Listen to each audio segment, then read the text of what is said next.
Welcome back, Alex Nitzberg. We're glad to have him today again with us. And he has started a new podcast, The Alex Nitzberg Show. And maybe we can ask him about that for in just a moment. But Alex, you have been sharing with us a little bit about the LGBT agenda lately in media and on the campus. And today, tell us a little bit about the LGBT agenda as it relates to business and commerce. Welcome back to our show, Alex.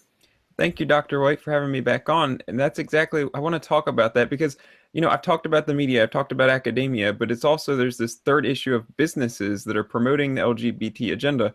And it's not just one or two businesses, it's a lot of major businesses that your listeners are probably shopping at on a regular basis. So for instance, if you look at something called the Human Rights Campaign, it's an organization that calls itself the largest national lesbian, gay, bisexual, transgender, and queer civil rights organization. We already covered this in a previous segment. This is not a civil rights issue, although people promoting the LGBT agenda call it a civil rights issue. It's not a civil rights issue. But so the Human Rights Campaign is an organization that calls themselves that, and they have a list of corporate partners.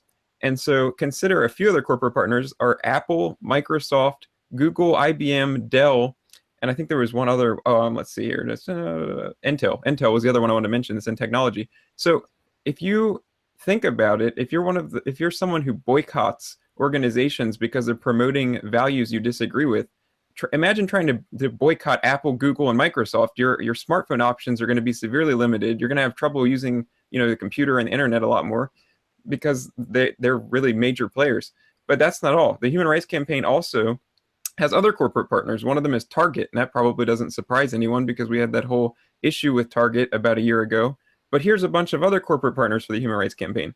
They've got Nationwide, American Airlines, the Coca-Cola Company, PepsiCo, Starbucks, the Hershey Company, Tylenol, Nike, Amazon, Bank of America, Capital One, Goldman Sachs, Lincoln Financial Group, Ameriprise Financial, TD Bank, Prudential, Morgan Stanley, Citi, Chevron, Shell, BP, Lexus, Pfizer, Whirlpool, Williams-Sonoma, and others. So there's several gas companies, a bunch of, financial institutions. So those are all just the Human Rights Campaign. So that's just one organization. If you start looking up LGBT pride parades and other organizations that are promoting the LGBT agenda, you'll find many, many more companies that are promoting this. And so another one I have here, there was the 2016 Seattle Pride Fest. And on there, some of the sponsors included Delta Airlines, T-Mobile, State Farm, Walgreens, Gold's Gym, Ben & Jerry's, Lyft, which is like Uber, the competitor of Uber, Laura Bar, which makes little fruit bars that I like to eat. So there's a bunch more companies. And I've just given you two organizations. And I'm telling you, if you Google it, you'll find a lot more. And then I mentioned this, the Association of LGBTQ Journalists, also it's the National Lesbian Gay Journalists Association, the NLGJA. They just had an event last week, and I mentioned this organization before when I was talking about the media, but last week they had an event, and if you look at their sponsors, some of their sponsors included CNN, ABC News, CBS News, Fox News, I think, let's see, what else they have? They had Comcast, NBC, Universal, and the New York Post, Bloomberg, and also JetBlue. And those are just some. And when I'm giving you these, I'm not giving you every single organization on these, every single company that's listed on these organizations. I'm just picking out ones that stand out to me. And of course, there's different levels of partnership and all that sort of thing. And then here's something else. Companies are creating advertisements that are featuring LGBT people in the advertisements. There was an advertisement I saw on LinkedIn. I was on LinkedIn last summer, and I saw this SunTrust Bank ad, and it said something about weddings, and they were showing two women in the photo. And then Newsbusters had an article recently where they talked about there's this new Dove advertisement that's talking about mothers, and one of the mothers is actually a biological man who fathered the child, and he's calling himself a mom. And so there's these advertisements that businesses are, and those are just a couple examples, there are more.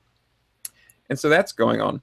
Do you think, and you may not know the answer to this, but are companies doing this because there's a financial incentive to them? Is the LGBT and all the other letters community so financially stout that it's able to make an economic incentive? Or is it simply a philosophical incentive that really says, even at the expense of profits, we're going to promote this agenda? Yeah, I'm not really sure, but I think that probably they're making money somehow, or they think there's the possibility of making money, because otherwise, I don't, it's unlikely they would do it. In some sense, they probably think it's going to benefit them, either, financially or maybe just in the public eye. But a lot of the events that you can become a partner or sponsor at, like the pride parades and that sort of thing, I'm assuming they probably attract a good number of people. So if you can get your name in there, it probably is good advertising. But I'm not really sure the exact answer to that. I think a lot of these organizations and events would probably say, if you partner with us or sponsor our event, it will benefit you financially or somehow. So, but I'm not really sure. I'm not really sure what the deal is, but there's just a plethora of businesses. It's metastasized to so many brands and businesses. And this is the point I wanted to make about all this. A lot of people want to boycott these organizations. They find out that, some organization is promoting gay marriage, so we're going to boycott it. And I understand that impulse, but if you're serious about that and you're going to be consistent, you're going to have to think about maybe going off the grid. I mean, it might not be that bad, but you're going to have a big problem, because there's these just enormous amount of brands and businesses that are promoting this. So if you're going to be consistent, you're going to have a real difficult time trying to boycott all of these organizations.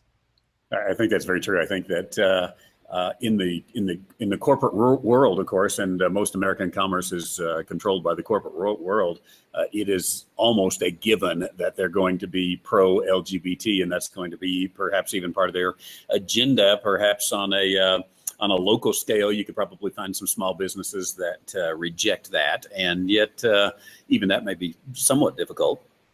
I remember a number of years ago going into my bank and seeing a sign there that said, "We support pride in our community." And I knew that wasn't just being proud of the community, that they had an agenda there. And of course, it was Gay Pride Month. And I actually visited with the banker and said, "Why this? Why don't you put a sign up that says, we have CDs that have a good interest rate," or something that has to do with banking, rather than something that has to do with this philosophical worldview? But I think it just goes to show how effective the LGBT community has been at promoting their agenda as a philosophical, economic, even almost spiritual kind of agenda that's there. So I agree with you, Alex. I don't see any way we could effectively boycott it, and Disney before that. And I don't know how effective some of those have been. I understand the impulse there and what is happening. So a boycott would be pretty challenging. Tell us about your podcast, Alex. Can we see the Alex Nitzberg Show or hear the Alex Nitzberg Show somewhere? Yes, so I just did my first episode on Friday with Robert Spencer, who is the director of Jihad Watch, and it's available. You can listen to it on SoundCloud if you visit my SoundCloud account. And I also wrote an article about it that's posted on Accuracy and Media, and the podcast is embedded in that article as well. So if you visit Accuracy and Media, you can read the article and listen to the podcast, or you can just visit my SoundCloud account and listen to it. Excellent. Thank you for being with us here. Once again, always delighted to have you, Alex Nitzberg, and we look forward to seeing you again next Tuesday. Thank you, Dr. White. I appreciate it.